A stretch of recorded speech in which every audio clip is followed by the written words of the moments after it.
I introduced the topic to you yesterday. The image is taken from the book of Ezekiel in chapter 47, verse 1, of the mighty stream that Ezekiel saw trickling from his vision of the temple.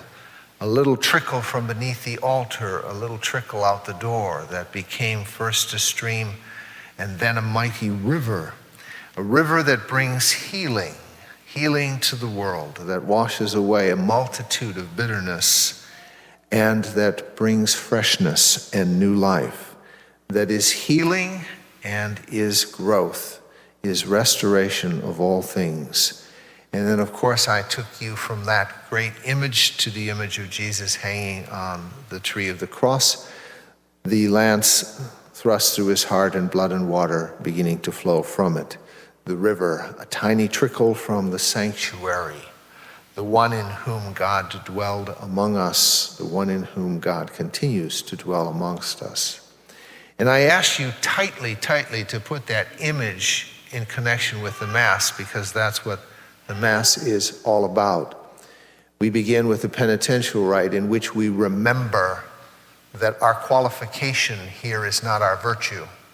We remember that our qualification for even entering this sanctuary is the fact that we are sinners who have been redeemed. We are ones to whom mercy has been shown, and mercy in the greatest abundance has been shown. That qualifies us and nothing else. The immense patience that God has had with us over a lifetime, the immense mercy he has shown us, the immensely stupid things we have done along the way that he didn't allow to catch up with us in the full force of their idiocy. Grace upon grace upon grace upon grace carries us, and we immerse ourselves in it. And at the beginning of Mass, we ask, Lord, wash away with this grace that has been so relentless in my regard, wash the bitterness from my heart, any resentment, any anger. Let it all be washed away to leave me pure of heart, that I might approach you, the source, the origin of the stream, here at the altar, and receive those incredible words that the origin of this grace wishes to live in me, that I might live from him, that he invites me to walk with him out those doors into the day. For what? To sit in judgment on the world? No, the judgment on the world is already written. The light of the truth has been revealed. There is no other judgment. No. To be messengers and agents of the mercy that has touched our own lives. Unless you know firsthand and have tasted that mercy in your life, you cannot possibly be an ambassador of it. But once you've tasted it, you long for it for all.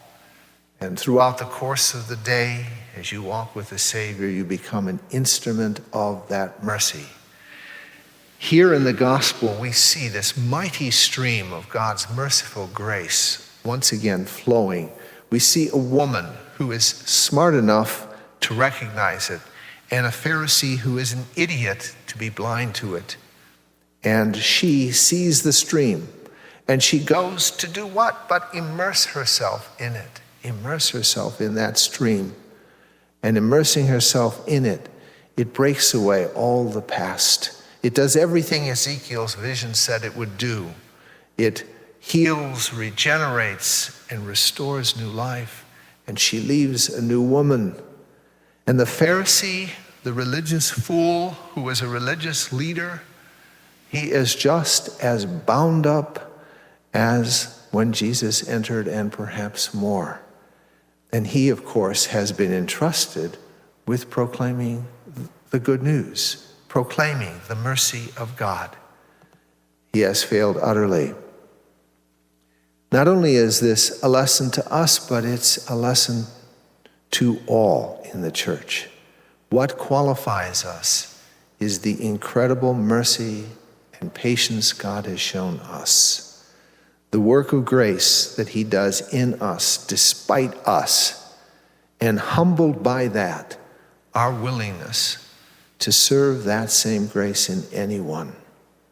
No judgment on anyone except the constant prayer that the Jesus we know who stands close to them will relentlessly bombard that person until they too yield and the old life breaks away and all of the things connected with it, and a new life begins. And when we see it begin to happen, because we are waiting and watching, when we see the beginning of it in their eyes, in the expression of their face, we will draw near to it quickly to fan the spark into flame, to walk with them into freedom and new life. Brothers and sisters, see today that no woman like the one in the gospel has to leave alone. She did have to leave alone because all the religious people were unavailable to rejoice with her at the grace that she had found and to fan it into flame. You don't let that happen today, will you? Remembering what he has done for you, you are at his service so that none who find that grace today have to walk alone.